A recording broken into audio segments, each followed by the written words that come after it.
Christmas 1979. Soviet Spetsnaz forces, Russian counterpart of American Green Berets, have infiltrated the country of Afghanistan through the Russian embassy at the Afghan capital of Kabul. The Soviet Spetsnaz are dressed in Afghan army uniforms and utilize vehicles with Afghan army markings. They approach the palace of President Amin and they attack. Oh!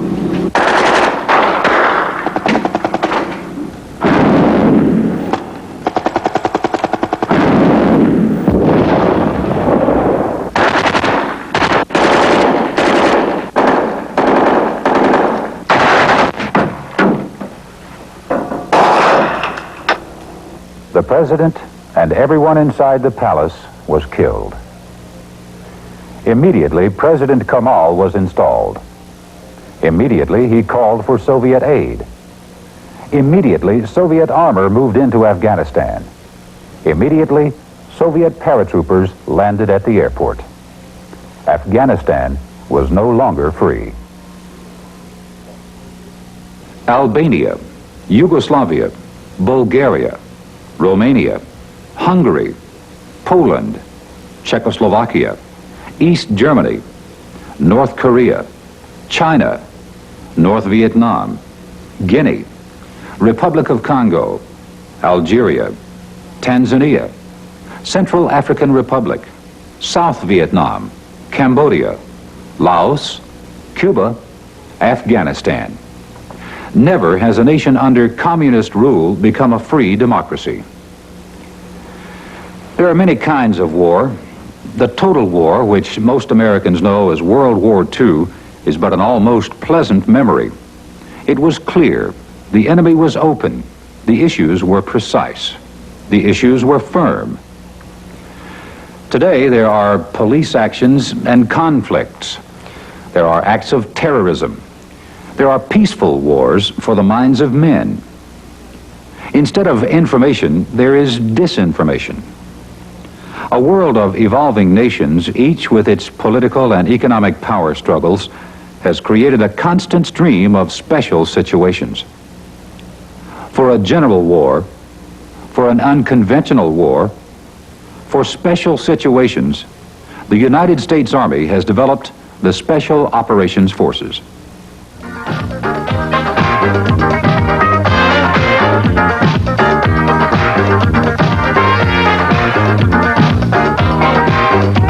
Little brother Cuba, tie up Grenada, then Tara by administrative sector. Interrogation, assassination, that is why Grenada singing God Bless America. Tell the Russians we are making jokes. Communism for us can work. We the people of the Caribbean are used to freedom. Absolutely are used to freedom.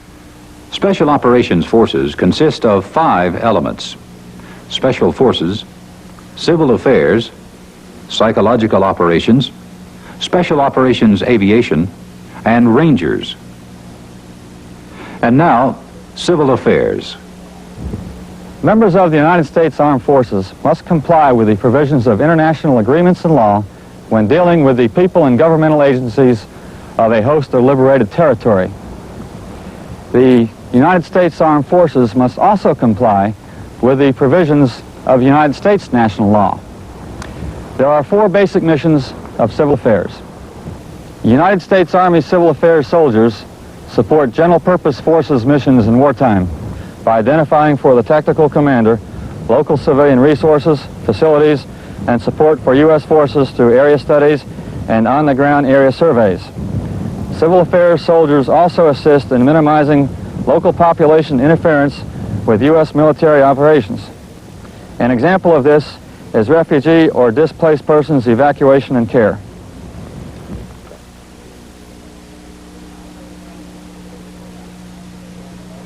United States Army Civil Affairs soldiers support Special Operations Forces conducting foreign internal defense missions during peacetime and pre-crisis by training, advising, and assisting host nation military forces in mobilizing and motivating its citizens to assist their government and military forces. An example would be teaching host nation military forces how to plan, train for, and conduct civic action projects such as digging wells, road construction, and other such projects that will enhance the image of the host nation government and military forces in the eyes of the local citizens. United States Army Civil Affairs soldiers support Special Operations Forces in unconventional warfare missions by providing civil affairs analysis of the political, economic, and social vulnerabilities of the area of operations, and by giving training in this analysis to unconventional warfare units.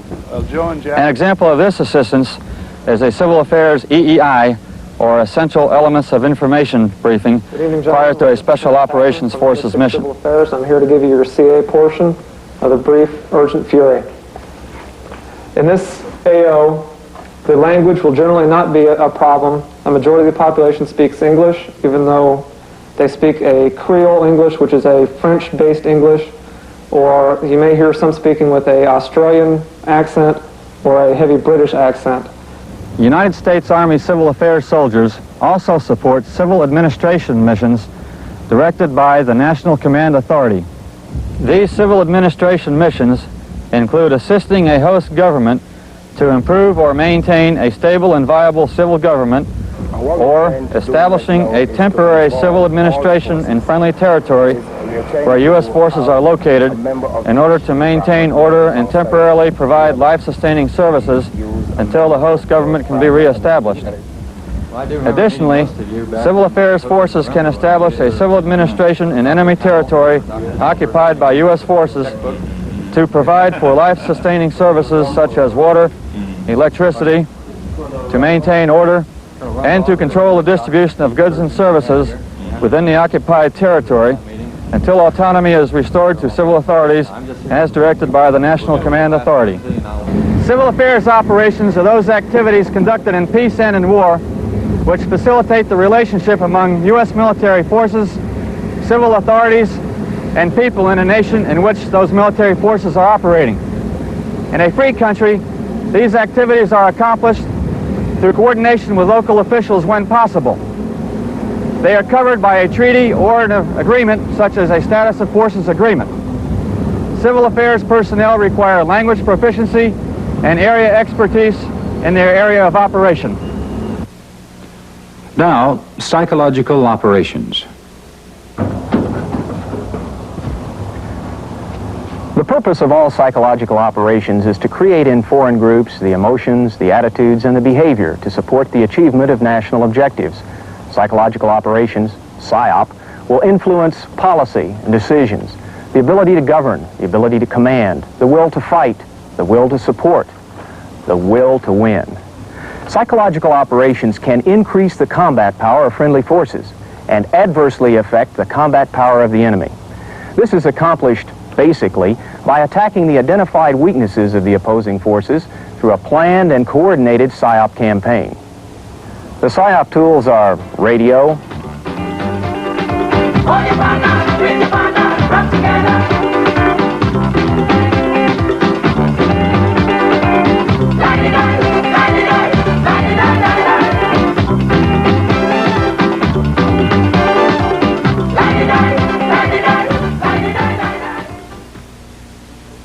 television, leaflets,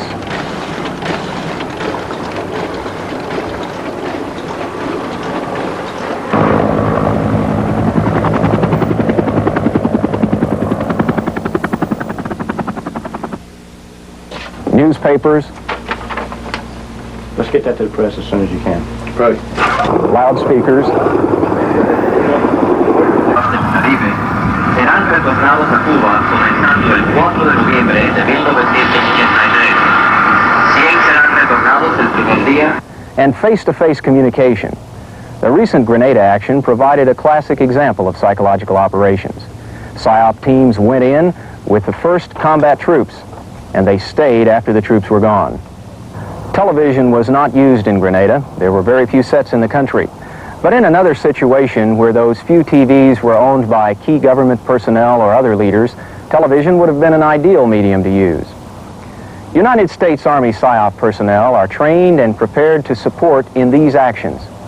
And many times there are peacetime PSYOP needs before armed conflict breaks out.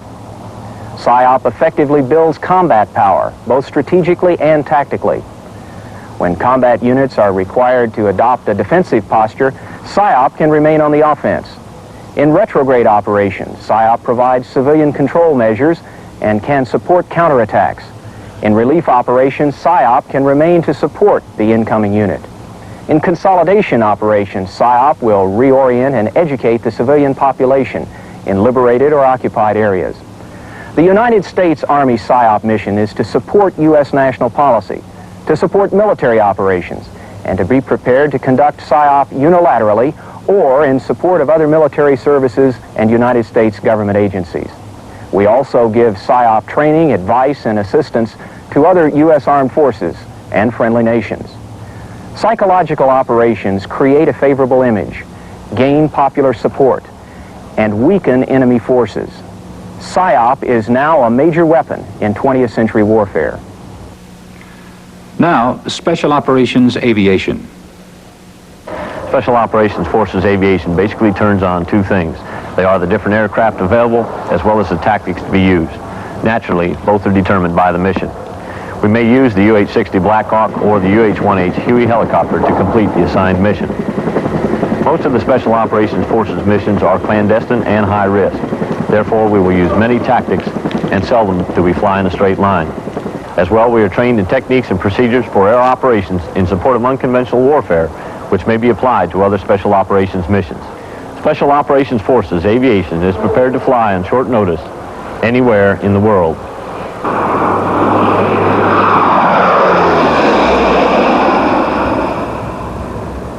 The primary mission of the Military Airlift Command's Special Operations units is to support the Army's Special Operations Forces. Our support consists of infiltration behind enemy lines, resupply of food, munitions, and equipment, exfiltration from objective areas after mission completion, firepower in support of ground forces, and leaflet dissemination and radio TV broadcast missions which enhance the overall PSYOP campaign. Let's examine our Special Operations aircraft. This is the MC-130 E-model aircraft, which is commonly known as the Combat Talon or Blackbird. Its special features include a terrain following and terrain avoidance radar system, which permits low-level penetration of enemy territory so as to avoid radar detection.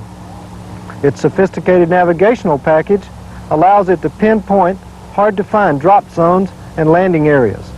The Combat Talon can also exfiltrate forces from unimproved landing zones when they are available. However, when these landing zones are not available, one of the rotary wing members of the Special Operations family provides the greatest capability. The HH-53H Pavlo III helicopter also possesses special equipment that gives it unique capabilities. Its terrain following terrain avoidance radar provides a night all-weather capability for long-range infiltration and exfiltration missions. The best source of firepower is the AC-130 gunship. The H models are flown by the active force, and the older A models are manned by the Air Force Reserves.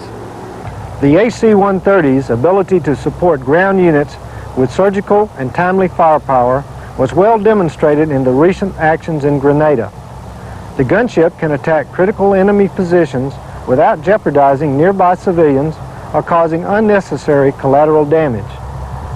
The gunship's infrared and low light level television systems allow it to search for and acquire targets at night.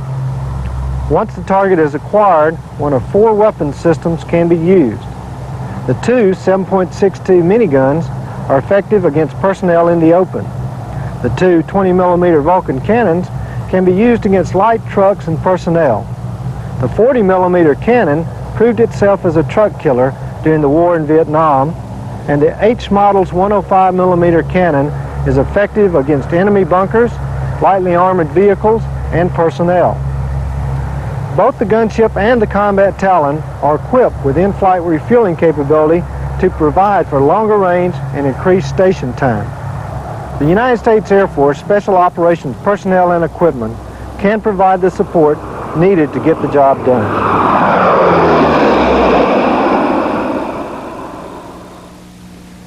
And now, Rangers.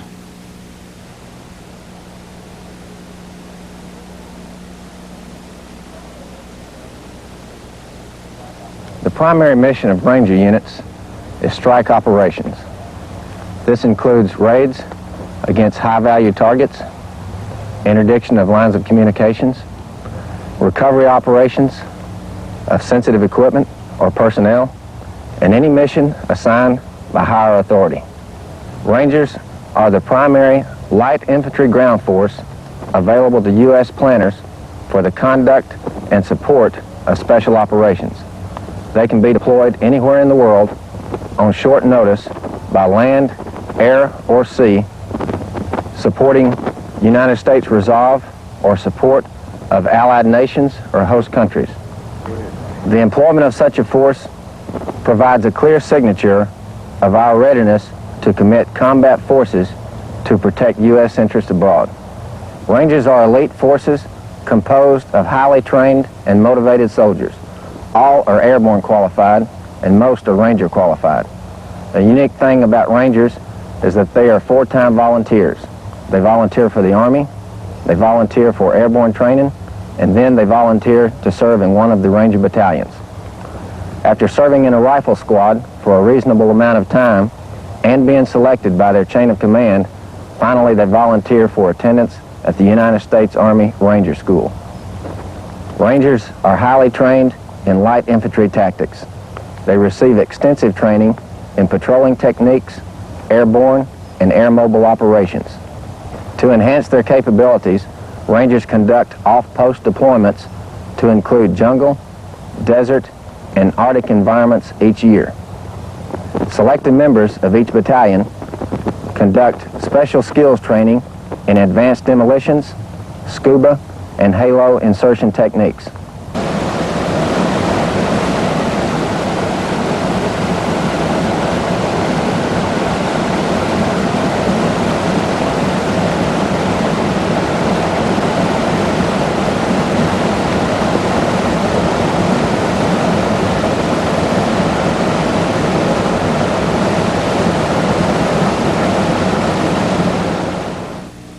Special Forces, Civil Affairs, Psychological Operations, Special Operations Aviation, Rangers.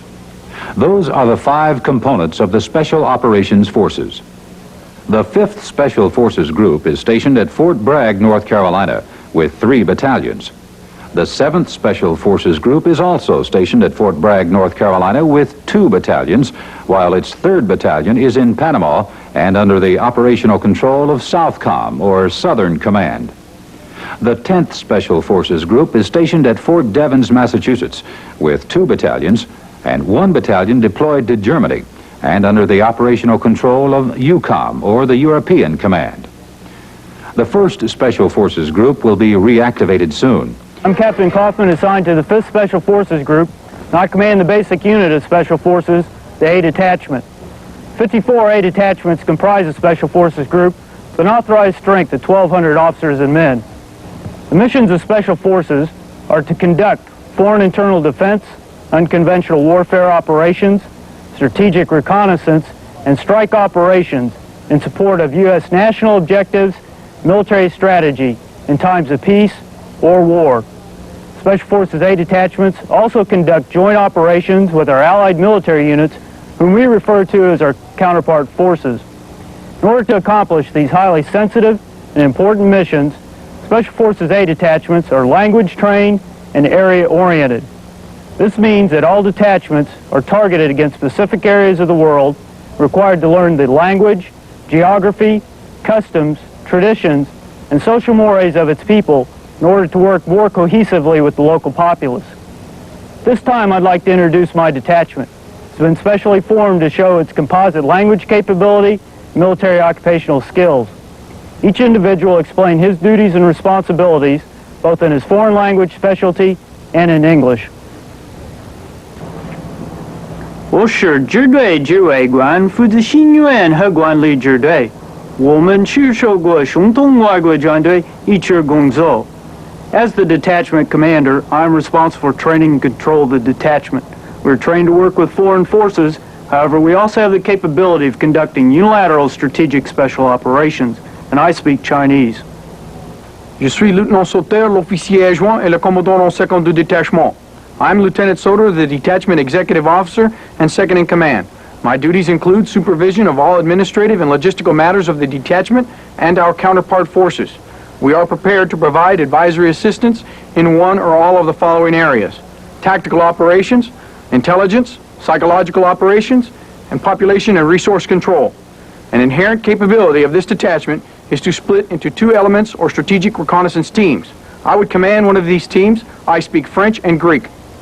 Kapong Japi said Chan. Pong Pentahan Fai Yutagun led Japi said. I am Sergeant Chan, the operations sergeant and the senior non-commissioned officer on the detachment.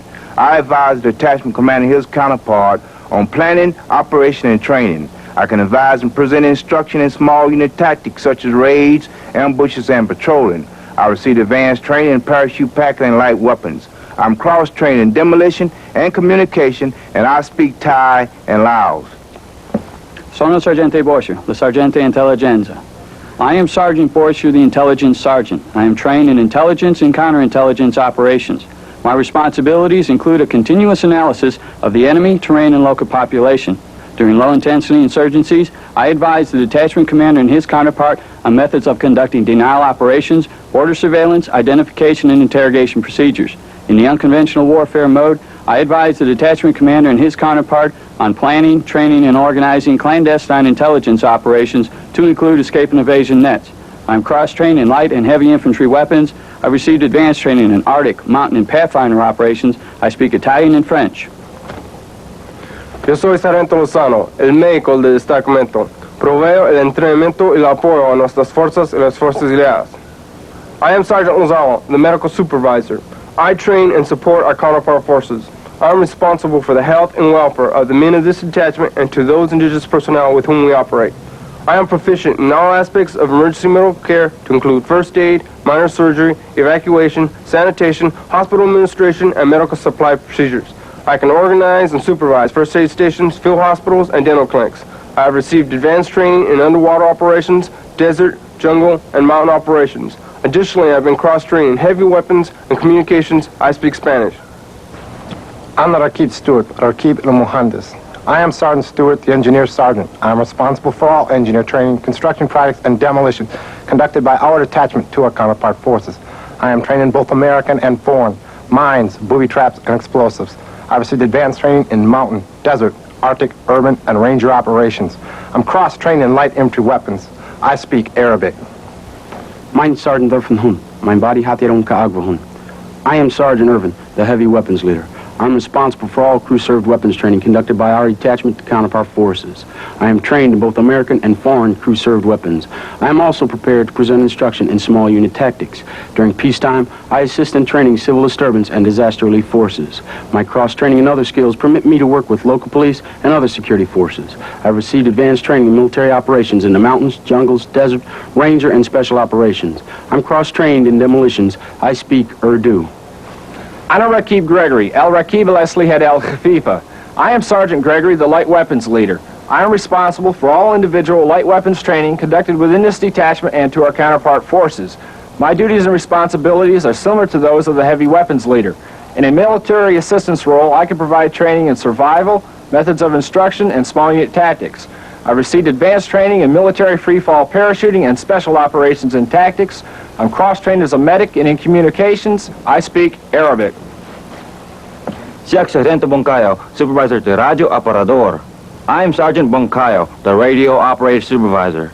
My duties include maintaining a secure communications link from my detachment in the field to higher headquarters. I'm also trained to maintain my own radio net, plus advise counterpart forces in radio, wire, visual communications, and crypto systems. I have received advanced training in Ranger and mountain operations. I am cross-trained in light and heavy weapons. I speak Ilocano and German. Special Forces A detachments have been employed on numerous operations throughout the world. Since 1975, Nearly 500 mobile training teams from Fort Bragg and other commands have been employed in 58 different countries. We are prepared to accomplish these and any assigned mission at any time. Many Special Forces missions require entry into and exit out of places without discovery by local authorities or military forces. Waterborne operations include underwater demolitions, navigation, and swimming with open and closed breathing apparatus. Small boat skills are also used.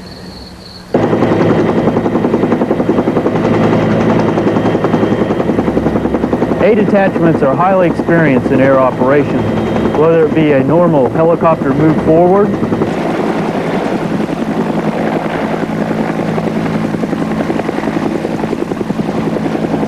a clandestine insertion, or a sudden extraction.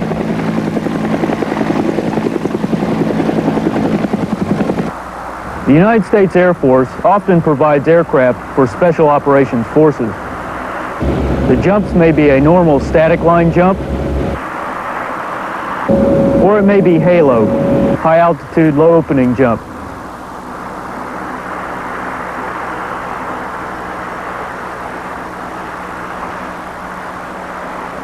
A HALO jump often is employed on clandestine missions.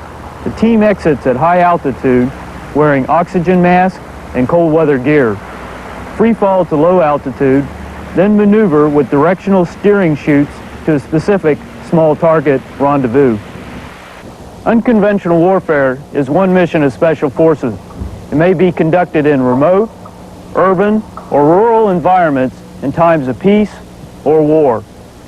Special Forces are also prepared to accomplish other missions such as survival, evasion, resistance, escape, strike, subversion, economy of force, recovery operations, and air interdiction missions in support of the United States national objectives.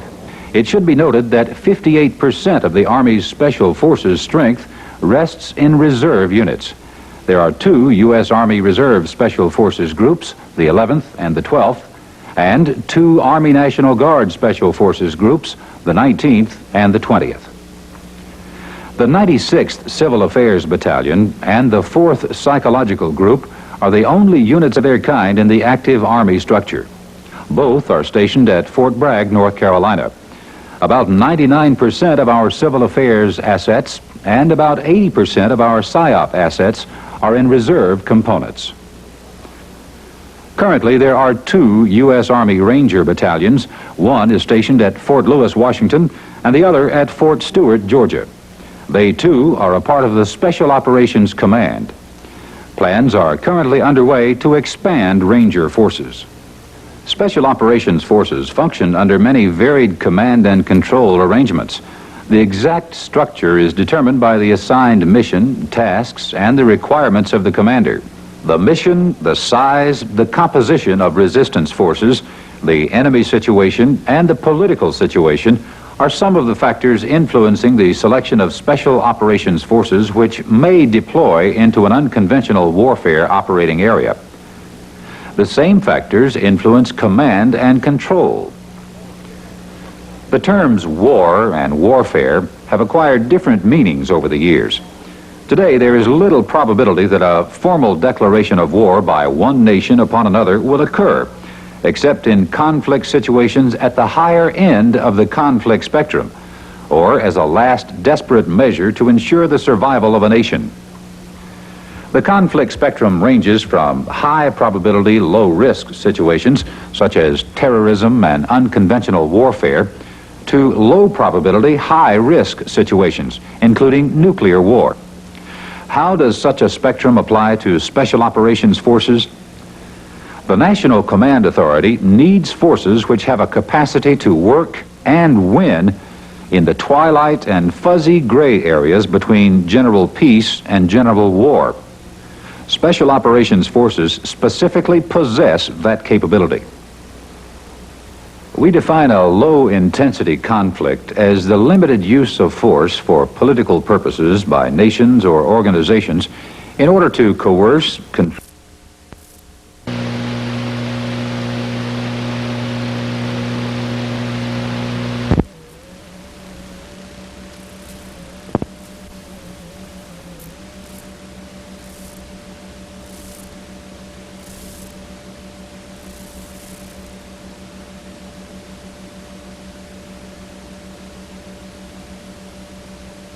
or against irregular forces, peacekeeping operations, terrorism, counterterrorism, and rescues, and military assistance under conditions of armed conflict. This level of conflict does not include protracted engagement of opposing regular forces. We define a mid-intensity conflict as a limited use of force for political purposes by nations or organizations in order to gain permanent or temporary control of territory through the use of regular armed forces. This form of conflict does not include the use of nuclear weapons. Mid-intensity conflict may include some or all of the techniques and characteristics of low-intensity conflict. We define high-intensity conflict as the unlimited use of force by one or more nations to gain or protect territory. This form of conflict includes the use of nuclear weapons and may include some or all of the techniques and characteristics of low and mid-intensity conflict. At the lower end of the conflict spectrum, Special Operations Forces can perform several missions, the two most significant being unconventional warfare and foreign internal defense.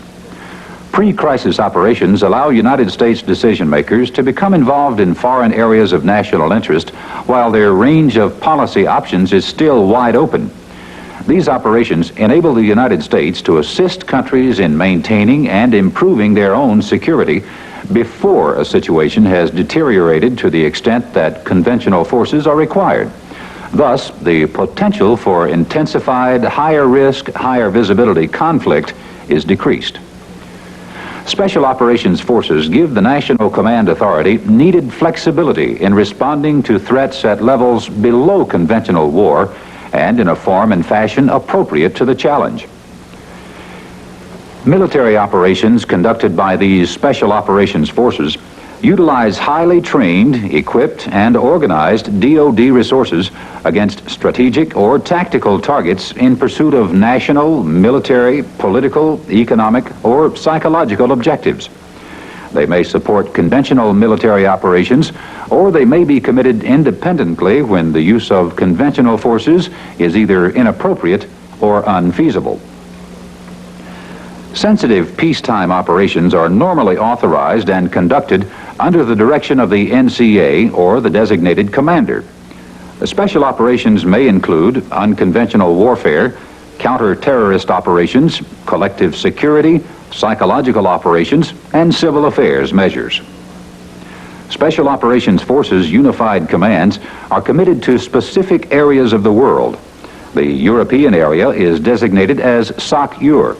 The Atlantic area is designated as SOC-LANT.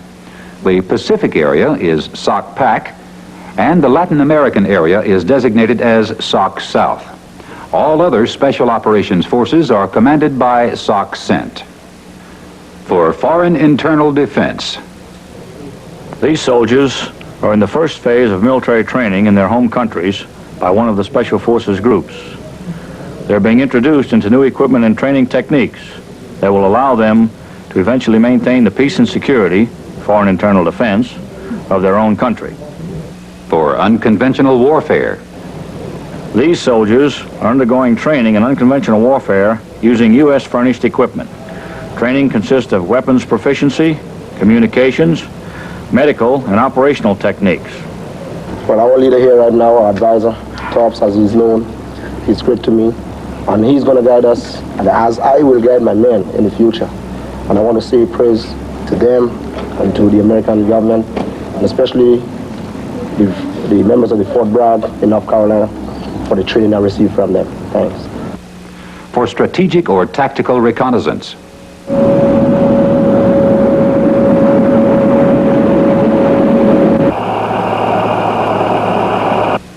for strike,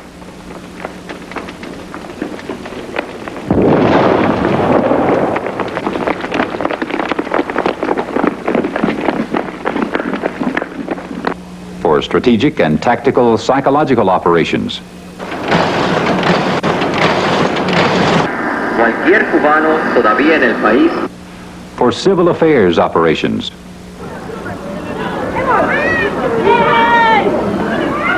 including civil administration. Well, we are hoping to not build it up there. We are hoping to rebuild it. For rescue, Go! Go! Go! Come on, do it! Let's go! Go! Go! Go! Come on! Come on, a little faster! A little faster! Go! Come on! Come on! Get out there! Come on! Move it! Move it! Come on! Move it! Let's go! Let's go! for evacuation.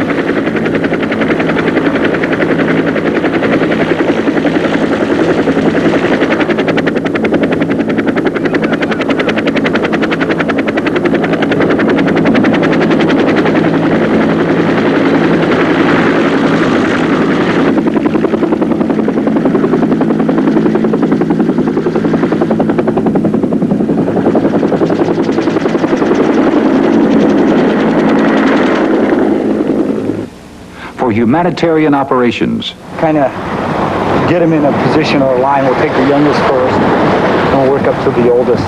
Okay. Okay, I want you to put this in your mouth and chew it up, okay? You do that for me? Now chew it up. Give it a bite. For special aviation missions.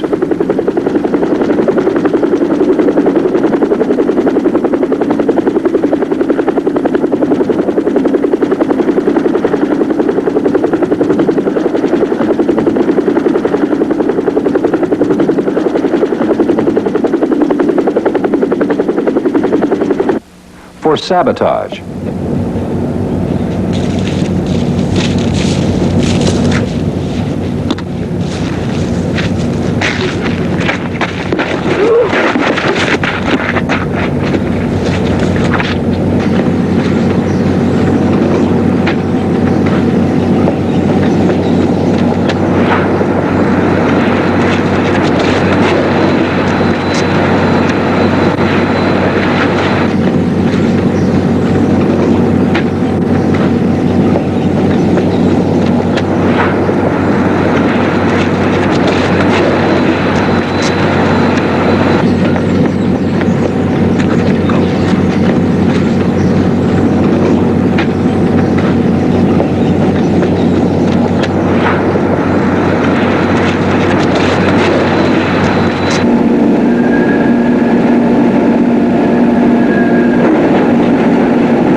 Terrorism counteraction.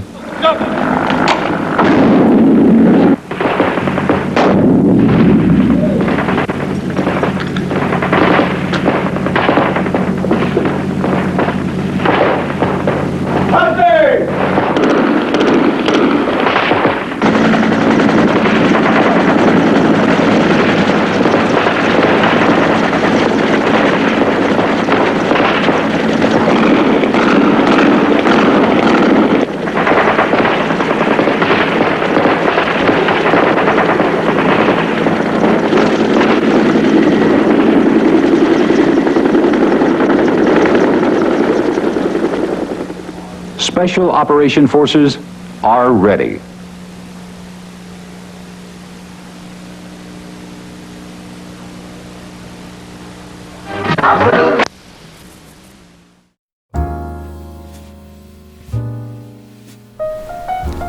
Thank you for watching. Please like, share, subscribe, and consider becoming a Patreon member for the ASP. Please check out the ASP Patreon page.